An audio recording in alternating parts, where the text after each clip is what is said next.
Hey guys, what's up? Okay, I am hoping this one's going to be quick, but knowing me, I'm putting this one out because I want to take the time to explain a couple of things that have been brought up about the last video that I put up.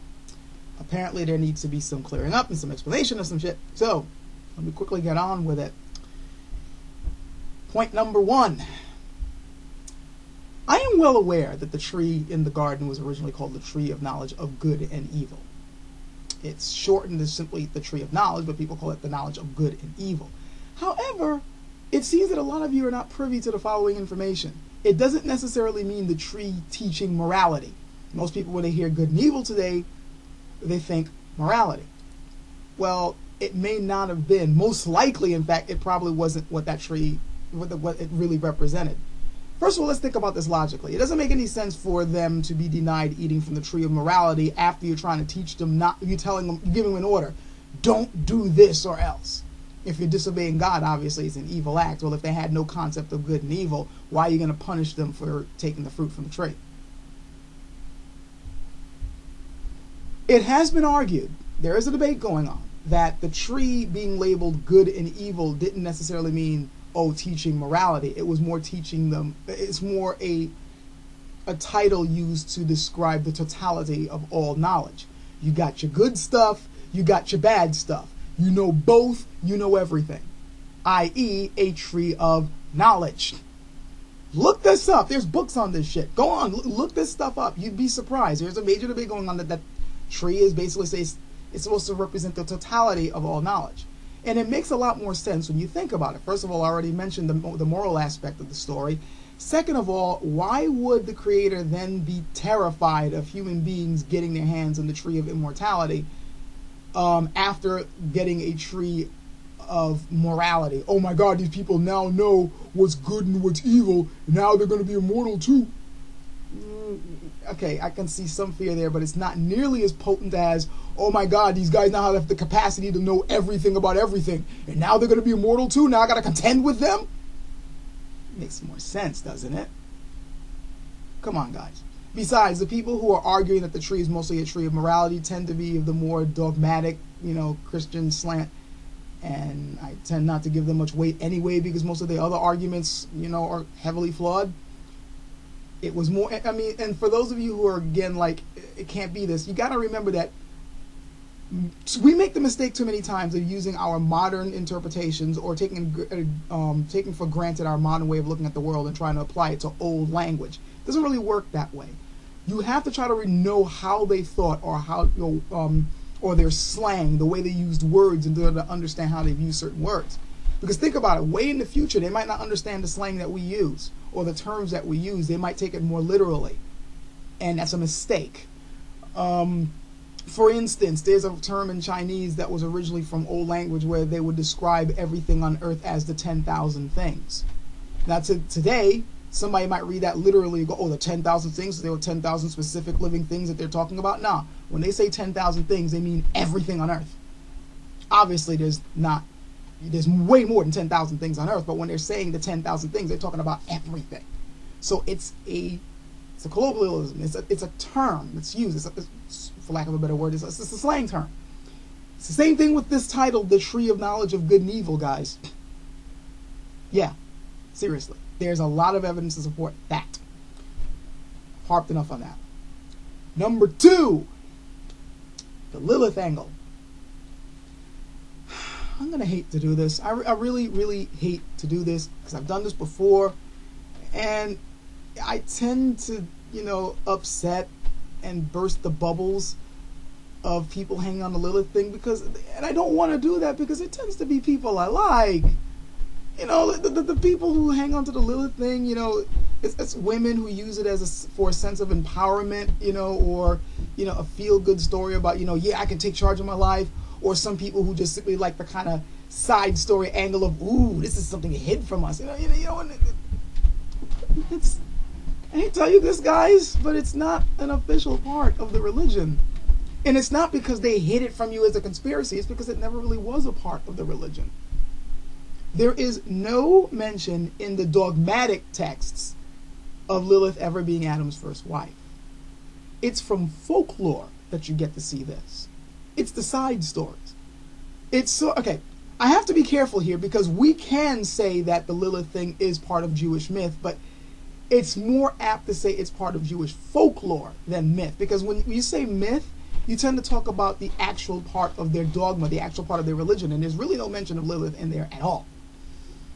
Lilith comes more from the stories that people made up to fill in the gaps that were in the biblical translations. They're looking at the Bible, they're looking at the Torah, I should say, and they're like, this doesn't make any sense. How does this link up? Well, maybe it's this, and they make up stories and they fill in the gaps. That's how the Lilith angle popped up. But there really is no mention whatsoever, no matter how far back you go to any ancient translations of the Hebrew scriptures, you will not find Lilith mentioned anywhere because she's not originally from that doctrine. She's from old Sumerian tales. She's in the old Mesopotamian religion tales. You have to remember that the Hebrew religion is not the oldest one on earth. There were others that came first. The Sumerian one in particular was one that helped a lot of the stuff that was in those religions and in their beliefs ended up transforming into the Hebrew one. And all you're really seeing when you're looking at old stories of how people had rituals to save themselves from Lilith and all that, they're just remembering their old Sumerian roots. That's all. If you look way back, Lilith actually comes from old Sumerian stories, and you tend to see her either described as a type of storm goddess, or you hear the Lilitu, which are a type of winged demon with crow feet, or a servant of the goddess Inanna, another Sumerian goddess, and she was, for lack of a better term, a holy prostitute of that goddess, who would, entice men and seduce them and such. But there's nothing mentioned in any of these earlier tales as being the first wife of an original man. Rather, they tend to be, either some type of demon or some type of terrible force or some type of seductress, not a first wife. This, again, simply came out about people trying to come up. First of all, it's people remembering their old religion's roots, but, it's kind of bastardized now, which is something human beings always do. Like, whenever we move from one particular culture to another, we don't fully forget the stuff of the old culture, and it sort of gets transformed and bastardized into the new one. It's the same thing. Lilith was not an original part of the Hebrew story. I know there are a lot of people out there trying to say, oh, it is. It's not. Research this shit. I did.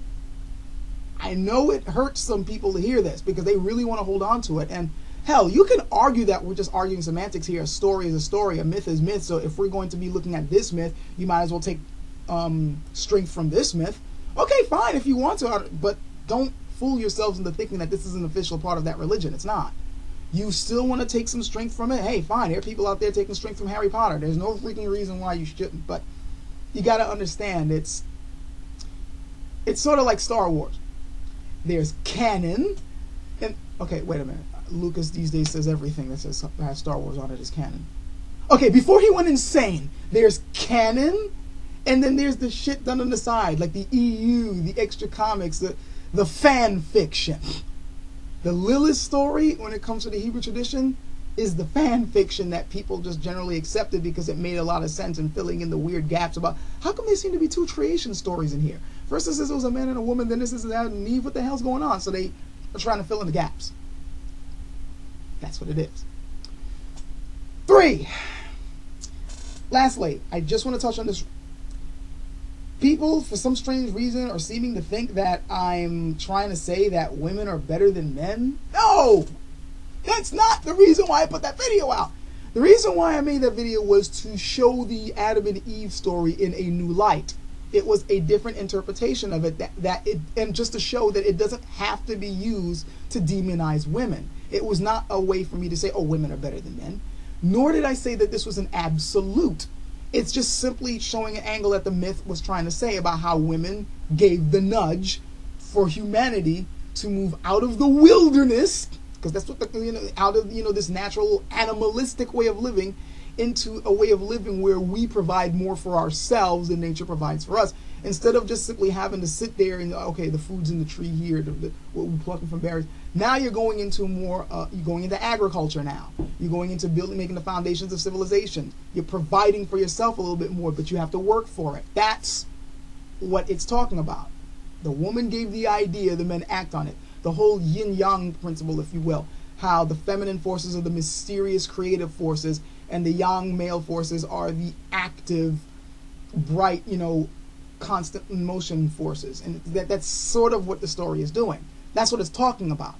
Am I saying that that's the absolute of how women and men work with each other? Hell no. We know there's plenty of examples of that. There's no real absolute. I'm just simply showing that that's the angle that the story was trying to say, at least from this interpretation. But for me trying to say, oh, women are better than men, or women are always giving ideas to improve society, no, that's not what I was saying. I'm just simply saying that, look, this story does not have to be used to demonize women. Look at it in this light. This is what the story could be shown to say. That's it. Whatever insecurities you guys may be having, that's your problem. Okay, this went on longer than I wanted to. Catch you guys later.